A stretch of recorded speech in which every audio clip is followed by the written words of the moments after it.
សំណួរជាច្រើនដែលបងប្អូនទាំងគ្នាតែងតែសួរខ្ញុំអំពីការរកលុយជាមួយនឹង Facebook ឬក៏យើងរកលុយទៅតាមប្រព័ន្ធអ៊ីនធឺណិតដូចជា YouTube បាទ Facebook និងរកលុយអីផ្សេងៗតាមចឹងទៅអញ្ចឹងអាហ្នឹងខ្ញុំនឹងធ្វើការនិយាយអំពីការរកលុយជាមួយនឹងsocial media ឬក៏រកលុយពី online ការរកលុយពី online វាសំខាន់ខ្ញុំគិតថាវាសំខាន់ហើយការងារហ្នឹងក៏វានៅស្ថិតនៅជាយូរអង្វែងមកផងដែរបើសិនជាបងប្អូនទាំងអស់គ្នាគិតថាចង់ធ្វើវាមែននៅក្នុងការរកពីវិធីការរកលុយនៅក្នុង Facebook ក៏ដោយ YouTube ក៏ដោយ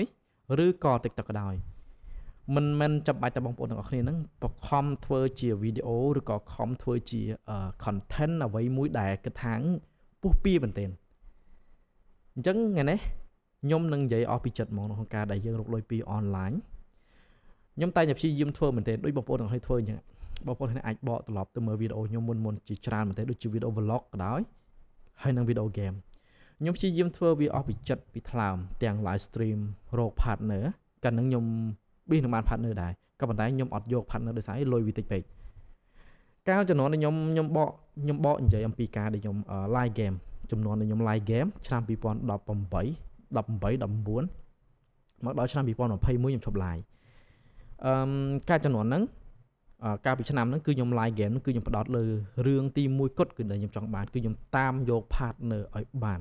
ដោយ partner ដែលខ្ញុំចង់បានគឺប្រាក់ខែ$3,000ក៏ប៉ុន្តែខ្ញុំធ្វើវាអត់បានដោយសារ view កាលហ្នឹងគឺមានការប្រជែងគ្នាមែនទែនអ្នក live ក៏ច្រើនមែនទែនអញ្ចឹងគឺចំណុចនេះគឺជំហាននេះដែលខ្ញុំធ្វើខ្ញុំស្គាល់ថាតើការរកលុយពី online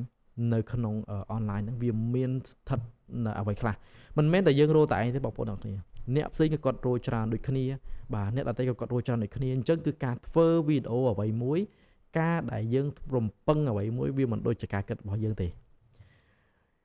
មកខ្ញុំក៏ចាប់ផ្ដើមធ្វើ YouTube ទៀតខ្ញុំចាប់ផ្ដើមធ្វើ YouTube ចាប់ផ្ដើមធ្វើ vlog ក៏នៅតែអត់បានទៀតខ្ញុំព្យាយាមមែនទែនខ្ញុំព្យាយាមធ្វើរហូតដល់តែខ្ញុំរកឃើញនៅអ្វីដែលខ្ញុំធ្វើជាមេរៀនដំបូងមួយដែលខ្ញុំដាក់បឿបាទដាក់បាច់មកមានអ្នកទស្សនារាប់រយ K របៀបប្រើកុំព្យូទ័រវគ្គ1នៅក្នុង channel ខ្ញុំនេះបងប្អូនទាំងអស់គ្នាអាចអូសទៅមើលបាន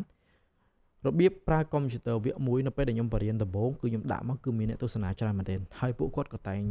គាត់បានចូលទស្សនាហើយគាត់ក៏ comment អរគុណច្រើនបាទអរគុណមកខ្ញុំដែលខ្ញុំបានជួយចែករំលែកពីចំណេះដឹងអញ្ចឹងធ្វើឲ្យខ្ញុំមើលឃើញភ្លាមថាតើអ្វីដែលខ្ញុំធ្លាប់ធ្វើពីមុនហ្នឹងវាមិនមែនជាអត្តសញ្ញាណរបស់ខ្ញុំទេហើយវាក៏មិនមែនជា skill របស់ខ្ញុំនៅក្នុងការដែលខ្ញុំធ្វើបែបហ្នឹងរកលុយ online ផងដែរវាជារឿងមួយដែលខ្ញុំគិតថាគួរអស់សំណាច់មែនទែននៅពេលដែលខ្ញុំខំព្យាយាមរកអ្វីដែលខ្លួនឯងគិតថាចូលចិត្តមែនទែនចង់ធ្វើវាមែនទែនស្រឡាញ់ក្នុងការលេង game ស្រឡាញ់ក្នុងការថត vlog ស្រឡាញ់នៅក្នុងការធ្វើ content ផលិតនេះផលិតនោះមែនទេក៏ប៉ុន្តែចុងក្រោយអ្វីដែលខ្ញុំបានគឺខ្ញុំជួបខ្លួនឯងគឺការចែករំលែកបទពិសោធន៍ការចែករំលែកចំណេះដឹង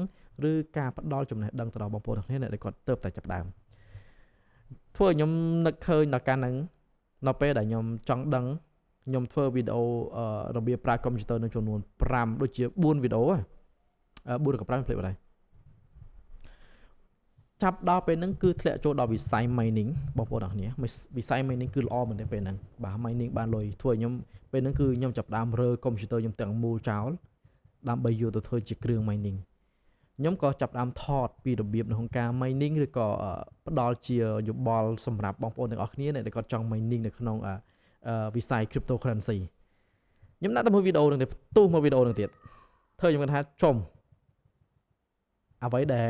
មុនដំបូងខ្ញុំគិតថាខ្ញុំអត់ចង់ធ្វើតែវីដេអូបែបហ្នឹងខ្ញុំអត់ចង់បរៀនខ្ញុំចង់ចេះខ្លួនឯងខ្ញុំចង់ឲ្យធ្វើតែម្នាក់ឯងក៏ប៉ុន្តែខ្ញុំគិតថាខ្ញុំចង់សាកបរៀនបងប្អូនទាំងអស់គ្នាមើលក្រៅបើសិនជា skill ខ្ញុំមាន skill ឬក៏អ្វីដែលជា style របស់ខ្ញុំអ្វីដែលរបស់ខ្ញុំវាស្ថិតនៅក្នុងទៅតែខាងបរៀនមែនខ្ញុំសាកធ្វើវីដេអូហ្នឹងមួយទៀតធ្វើទៅផ្ទុះមែនខ្ញុំសាកធ្វើ2វីដេអូទៀតផ្ទុះមែនទៀតខ្ញុំថាអូនេះហើយអ្វីដែលខ្ញុំរកឃើញខ្លួនឯងនេះហើយដែលខ្ញុំរកឃើញខ្លួនឯងថាតើអ្វីដែលខ្ញុំខំធ្វើពីមុនមកគឺមានថាបញ្ចប់ដោយការបង្រៀនណាបញ្ចប់ដោយ skill បញ្ចប់ដោយ style របស់ខ្ញុំគឺជាអត្តសញ្ញាណរបស់ខ្ញុំគឺធ្វើតែជាវីដេអូចែករំលែកនិងជា style បង្រៀនទៅមានអ្នកគេទស្សនាបើសិនជាខ្ញុំធ្វើជាវីដេអូ vlog ឬក៏ខ្ញុំធ្វើជាវីដេអូអីផ្សេងលេង game អីអ អត់មានអ្នកទស្សនាទេនេះហើយនៅអ្វីដែលខ្ញុំរកឃើញខ្លួនឯងខ្ញុំក៏ចង់ឲ្យបងប្អូនទាំងគ្នាគឺការចែកម្លែករបស់ខ្ញុំបើសិនជាខ្ញុំនិយាយពីប្រវត្តិថយក្រោយគឺវែងឆ្ងាយមែនទែនរបស់ខ្ញុំដើមដល់ពេលនេះដល់ពេលដែលខ្ញុំ mining ហ្នឹងក៏ខ្ញុំតែងតែស្វែងរកនៅអ្វីទៀតខ្ញុំគិតថាវិស័យ mining នេះវាអាចនឹង no ហើយក៏វាមិនអាចឈរជើងបានរហូតដែរដោយសារវាមានបញ្ហារហូតមួយថ្ងៃខ្ញុំឃើញពីការប្តឹងនេះប្តឹងនោះពី cryptocurrency ប្តឹងចេះប្តឹងចុះបាទទៅដល់ក្រុមហ៊ុនដែល Nvidia ដែលផលិត graphic card មកសម្រាប់ឲ្យតែអ្នក mining អ្នកលេង game អត់មានអីគេអត់មានកាតសម្រាប់លេង game ប្តឹងចុះប្តឹងឡើងខ្ញុំក៏ចាប់ផ្ដើមថាវ៉ាវបើសិនជារឿងវាច្រើនម្ដងចុះ cryptocurrency គង់តែមានថ្ងៃណាមួយបិទមកឈប់ឲ្យយក graphic card ទៅ mining ដោយការគិតមែនខ្ញុំតែងតែដាស់តឿនរហូតសម្រាប់បងប្អូនទាំងនេះដែលគាត់មើលទស្សនាវីដេអូខ្ញុំដែលខ្ញុំរៀនពីការ mining ហ្នឹងគឺគាត់ខ្ញុំតែងតែប្រាប់ថាការ mining គឺប្រៀបបានដូចជាការដាក់ទុនមួយដល់ហានិភ័យបាទបើសិនជាយើងមិនច្បាស់លាស់ឬក៏យើងមានដើមទុនចុងក្រោយម្ដុំសម្រាប់តែយើងទុករស់ស៊ីហាមធ្វើដាច់ខាតព្រោះវាមានហានិភ័យខ្ពស់អញ្ចឹងពេលហ្នឹងគឺខ្ញុំ mining ខ្ញុំរួចដើមហើយខ្ញុំចំណាយទៅអស់$3,000ដែរបងប្អូនប៉ុន្តែខ្ញុំរួចដើមរួចហើយខ្ញុំបាន$3,000ខ្ញុំនិយាយឲ្យស្មោះត្រង់ទៅគឺខ្ញុំចំណេញលុយនឹងមកវិញប្រហែលជាខ្ទង់ចិត្ត$10,000មកវិញខ្ញុំ mining ចោលខ្ញុំ mining រហូតដល់គេបិទណាខ្ញុំចំណេញមកហើយដោយសារខ្ញុំ mining មុននឹងយូរមុនដែលខ្ញុំធ្វើវីដេអូដែលខ្ញុំចោលប្រាប់ហ្នឹងយូរជាងនឹងទៀតតាំងពី Bitcoin មិនទាន់ធ្លាក់ដល់55,000ហ្នឹង Bitcoin ឡើងដល់7,000ជាង8,000ជាងខ្ញុំនៅ mining ឡើយពេលហ្នឹងណាអូខេអញ្ចឹងវាធ្វើឲ្យខ្ញុំមើលឃើញជាអត្តសញ្ញាណរបស់យើងសម្រាប់បងប្អូនទាំងអស់គ្នាក៏ដោយដែលចង់រៀនរកលុយពី online ជាយាមធ្វើសិន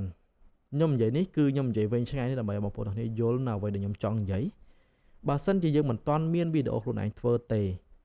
មិនទាន់ធ្វើទេថាតើយើងរកលុយពី online ដោយរបៀបណាអានេះខ្ញុំសួរវិញដោយរបៀបណាបើយើងមិនចេញកាមេរ៉ាថតខ្លួនឯងប្រើ AI ក៏ត្រូវប្រើ skill នៃការនិយាយប្រើ skill នៃការរកនៅធ្វើ content ទៀតអញ្ចឹងបើសិនជាបងប្អូនទាំងគ្នាមិនទាន់ចេះថតវីដេអូផងមិនទាន់រស់នឹកឃើញផងតើបងប្អូនទាំងអស់គ្នាហ្នឹង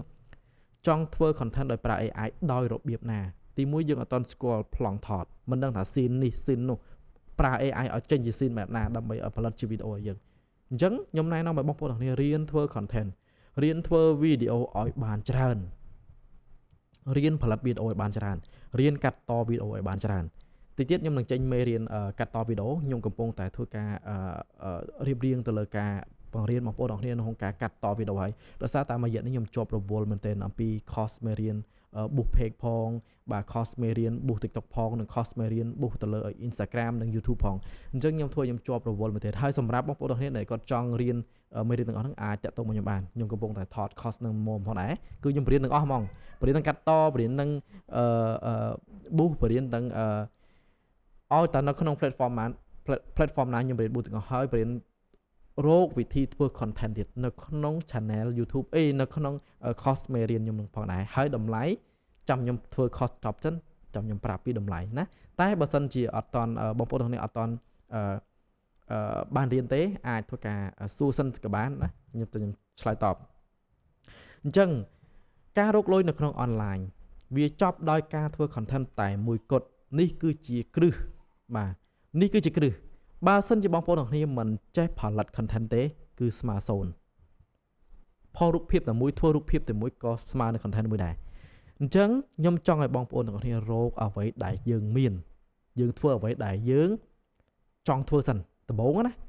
ធ្វើយកចំណុចខុសធ្វើរកចំណុចដែលយើងគិតថានេះជាមិនមាន style របស់យើងទេធ្វើរហូតដល់យើងចាប់បានថានេះគឺជា style របស់យើងអានេះខ្ញុំនិយាយបានអាម៉ាត់ថាខ្ញុំចង់ឲ្យបងប្អូនទាំងគ្នាធ្វើតែ content ប្រភេទ original ព្រោះវានៅបានយូរវាដើរបានយូរប្រភេទ original បងប្អូនទាំងគ្នាអាចយកទៅធ្វើជីវកម្មបានអាចយកទៅធ្វើជាការលក់ដូរបានអាចឲ្យបងប្អូនទាំងគ្នារកប្រាក់ចំណូលទាំង offline ទាំង online បានអាចឲ្យបងប្អូនទាំងគ្នារកចំណូលពី online បាននិងរកចំណូលពី online ទៅកាន់មនុស្សបានមានន័យថា P2P